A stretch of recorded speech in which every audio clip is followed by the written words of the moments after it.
Praise the lord అందరికీ. అందరూ ఎలా ఉన్నారు? బాగున్నారా? 40 days fasting prayers heart transformation series day 19లోకి వచ్చాం. థీమ్ వినే హృదయం. దేవుడు మాట్లాడితే వినే హృదయం నీకుందా? వాక్యం యెషయా 1:2. యెహోవా మాట్లాడుచున్నాడు, ఆకాశం ఆలకించుము, భూమి చెవియొగ్గుము. నేను పిల్లలను పెంచి గొప్పవారినిగా చేసి తిని, వారు నా మీద తిరుగుబడి ఉన్నారు. ఈ వాక్యంలో దేవుడు ఒక బాధతో మాట్లాడుతున్నారు. యెషయా ప్రవక్తతో మాట్లాడుతూ ఆయన ప్రజలను ప్రేమతో పెంచాడు, ఆశీర్వదించాడు, నడిపించాడు. కానీ వారు దేవుని మాట వినకుండా తమ మార్గంలోనే నడిచారు. దేవుడు మొదట చెప్పిన మాట ఏమిటి? వినుము, నా మాటకి చెవియొగ్గుము, చెవిగలవాడు వినుగాక అని ఎన్నో మాటలు దేవుడు మాట్లాడాడు. అంటే వినాలి. ఫస్ట్ నువ్వు దేవుని మాట అనేది వినాలి. అంటే దేవుడు మన జీవితంలో మార్పు రావాలంటే ముందుగా మన హృదయం వినడానికి సిద్ధంగా ఉండాలి.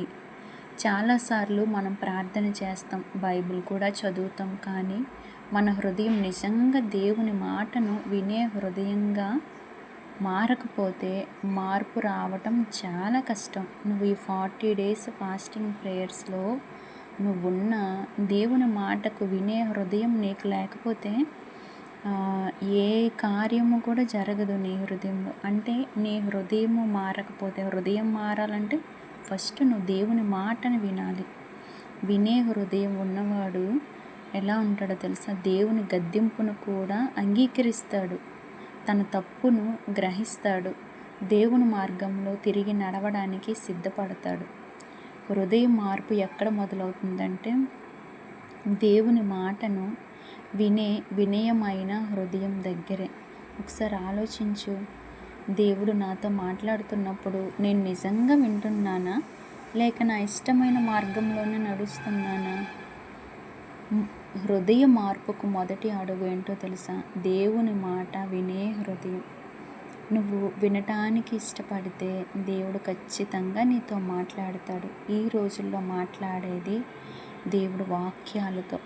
ప్రతిరోజు రోజులో ఎన్నో మార్లు అనేక మంది సేవకుల నోట నుంచి ఏంటి, నీ ముందున్న బైబిల్లో నుంచి ఏంటి, నీకు కళలు వస్తే కళల్లో నుంచి, దర్శనాల్లో నుంచి దేవుని స్వరం వినే అనుభవాలు నీకుంటే, ఆయనతో సహవాసం నీకుంటే ఆయన మాట్లాడుతూనే ఉంటాడు. ఆయన వాక్కుకి ఆ శక్తి ఉంది, ఆ జీవం ఉంది. నువ్వు మాట్లాడటానికి ఫస్ట్ వినే హృదయం నువ్వు కలిగి ఉండు. అప్పుడు ఖచ్చితంగా దేవుడు మాట్లాడతాడు. ఈ లిరిక్ మనం విందాం. నాతో మాట్లాడు ప్రభువా, నీవే మాట్లాడుమయ్యా. నాతో మాట్లాడు ప్రభువా, నీవే మాట్లాడుమయ్యా. నీవు పలికితే నాకు మేలయ్యా, నీవు పలికితే నాకు మేలయ్యా. నీ దర్శనమే నాకు చాలయ్యా, నీ దర్శనమే నాకు చాలయ్యా.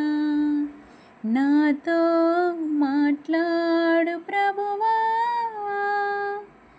నీవే మాట్లాడుమయ్యా. నాతో మాట్లాడు ప్రభువా, నీవే మాట్లాడుమయ్యా. కళ్ళు మూసుకున్నట్లయితే ప్రార్థన చేసుకుందాం. మహాపరిశుద్ధుడ, మహాగణుడ, నీ పరిశుద్ధమైన శ్రేష్టమైన నామమునకే కృతజ్ఞతాస్తుతులు స్తోత్రములు చెల్లించుకుంటున్నాను నా తండ్రి. దేవా, నిజముగా తండ్రి, నువ్వు ఎంత గొప్ప దేవుడువు. కానీ ప్రవ్వా, నరులతో మాట్లాడుటకు ప్రవ్వా, నువ్వు ఎన్నో మార్గములను తెరవచేసిన గొప్ప దేవుడువు ప్రవ్వా. నీ నోట నుంచి వచ్చిన వాక్కును తండ్రి నీ ప్రజలతో నువ్వు మాట్లాడుతున్నావు. దేవా, నీ సేవకుల్ని పంపించి వారితో మాట్లాడుతున్నావు తండ్రి. ప్రవక్తల్ని లేపి నువ్వు వాళ్ళతో మాట్లాడుతున్నావు. ఎన్నో రీతిలుగా ప్రభా, కళల ద్వారా, దర్శనాల ద్వారా, స్వరము ద్వారా ప్రవ్వా, నీ ప్రజలను ఎక్కడ నువ్వు విడిచిపెట్టలేదు నాయన. నిన్ను ఎంతగానో బాధించిన నీ ప్రజలను కూడా ప్రవ్వా క్షమించి వాళ్ళని నీ ప్రేమతో తండ్రి యేసయ్య హక్కున చేర్చుకుని ఆశీర్వదించి నడిపించిన గొప్ప దేవుడు ప్రవ్వా. అయ్యా, మేము తిరగబడే జనముగా మేము ఉండకూడదు ప్రవ్వా. నీ మాటకి లోబడే కృప దయచేయండి. ఫస్ట్ వినే మనసును మాకు దయచేయండి ప్రవ్వా. దేవా, ఆ విధంగా మమ్మల్ని మార్చండి. వినే మనసుని మాలో పుట్టించండి ప్రభా. వినుబుద్ధిని మాకు కలుగచేయండి నాయన. తండ్రి, నీవే సహాయకుడుగా మా ప్రతి ప్రార్థన ఆలకించి అంగీకరించి ప్రవ్వా, మేము ప్రతి అడిగినది తండ్రి నీ చిత్తానుసారంగా మా జీవితంలో జరిగించమని ప్రార్థన నజరేయుడైన యేసుక్రీస్తు నామములో ప్రార్థించి అడిగి వేడుకొనుచున్నాను నా పరలోకపు తండ్రి. ఆమేన్. Thank you. God bless you.